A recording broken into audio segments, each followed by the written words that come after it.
Hola Luis, ¿cómo andan ustedes? Un gusto para mí. Muy bien, y queriendo preguntarte como siempre desde el punto de vista internacional, bueno, a ver qué mirada como profesor, como analista, como ciudadano tenés de esto que aparece en el horizonte como la firma de este acuerdo agarradito con alfileres pareciera ser el próximo viernes entre Estados Unidos e Irán. ¿Qué mirada tenés?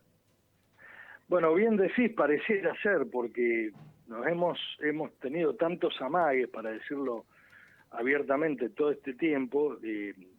¿Cuántas veces la administración norteamericana anunció un acuerdo que nunca llegó? Bueno, esta vez pareciera que sí, fundamentalmente porque quien salió a anunciarlo en primer lugar fue el mediador, que es Pakistán, el gobierno de Pakistán, y aparentemente se firmaría un memorándum de entendimiento, que no es un tratado de paz, ¿no? Jurídicamente tiene efectos distintos, pero por lo menos trata de llegar, digamos, de poner, congelar un estado de cosas como para seguir negociando en una ventana de 60 días las cuestiones más críticas, como son la que en principio aparecía como el argumento que originó toda esta guerra, que era el programa nuclear iraní.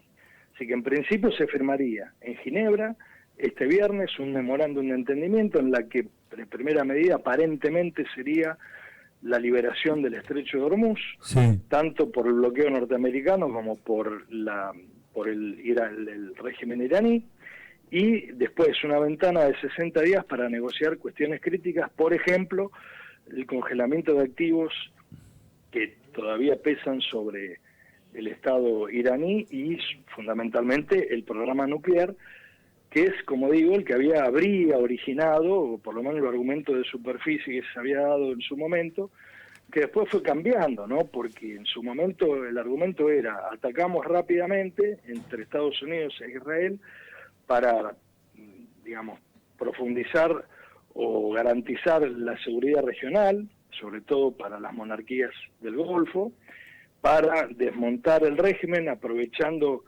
las revueltas populares que había habido fines del año pasado y principios de este, y para desmantelar el programa nuclear, que todavía tenía unos 400 kilos de uranio enriquecido al 60%. Sí. Bueno, finalmente nada de eso pasó, porque la región no es más estable, sino por el contrario, el régimen se ha radicalizado y fortalecido, por lo menos hasta ahora, el régimen iraní me refiero, Sí, sí. sobre todo de la mano de la Guardia Revolucionaria, y el programa nuclear es lo que estaría a partir de la firma de este memorándum sujeto a conversaciones por 60 días. Apareció en todo esto, desde el 28 de febrero, cuando se inició el conflicto, algo que nosotros previmos en nuestras charlas desde el primer momento, no porque sepamos más que otros, sino porque era casi de sentido común, que es el tema de Estrecho de Hormuz. Es decir, Irán no necesitó más que echar mano a su capacidad balística, que ha desarrollado muy bien y está a la vista que así fue, y cerrar el estrecho, lo cual generó y genera aún una inestabilidad mundial, eh, digamos, muy preocupante, sobre todo por el flujo de petróleo y otras materias primas que se producen allí, ¿no? Exactamente. Dijiste algo que me resultó interesante y sería muy bueno que lo pudieses ampliar. Claramente, un memorándum no tiene el mismo peso jurídico que un acta acuerdo. ¿Cómo sería eso, Eh, repito, desde el punto de vista un memorándum del derecho internacional? está muy bien. Memorándum de entendimiento es esto, es iniciar un camino de negociaciones, una vida de negociaciones donde se pactan, si, por ejemplo, si es que se cumple. Todo esto hay que tomarlo con pinzas, como digo, porque los antecedentes inmediatos no ayudan a tener certeza, pero supongamos que efectivamente, como anunció el mediador, que es de Pakistán, esto estaría...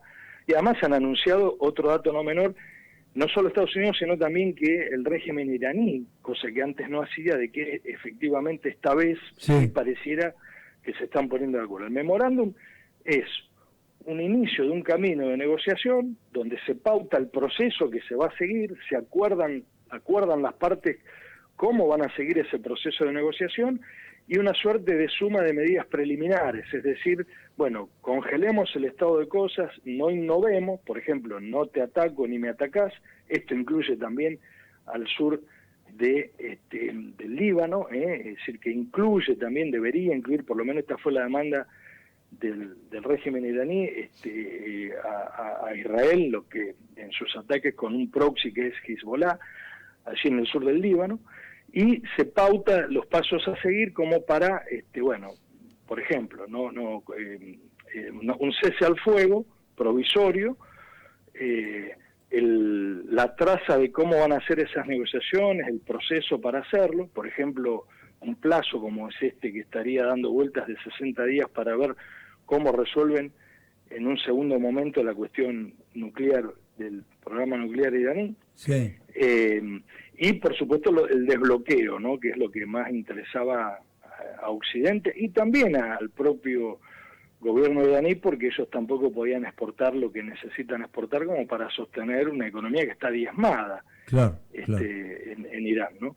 Bueno, esto no es un tratado de paz que ponga fin a un conflicto con mirada al mediano y largo plazo y un tratado a la que las partes se obligan a cumplir, sino no, porque además, entre otras cosas, Israel ha dicho claramente que de ninguna manera piensa no seguir interviniendo en Beirut desde el punto de vista de los bombardeos. Bueno, esto está claro también. Bueno, porque ya sabemos exacto, las motivaciones que tiene Estados Unidos o que ha tenido en esta aventura son bien distintas a las que tiene el Estado de Israel, que, bueno, se dice habitualmente que le va su subsistencia en esto, ¿no?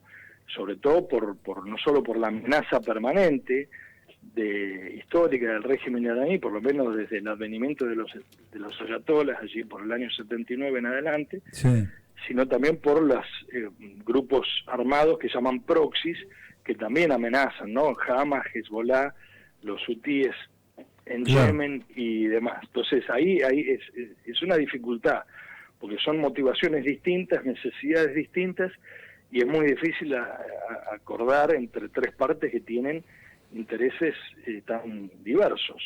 Pero está claro entonces que aquello que pomposamente sobre lo cual viene hablando desde que tiró el primer bombazo allá por enero, febrero, Donald Trump no se está cumpliendo ni mucho menos, y está difícil de que pueda cumplirse como lo planteó de un primer momento.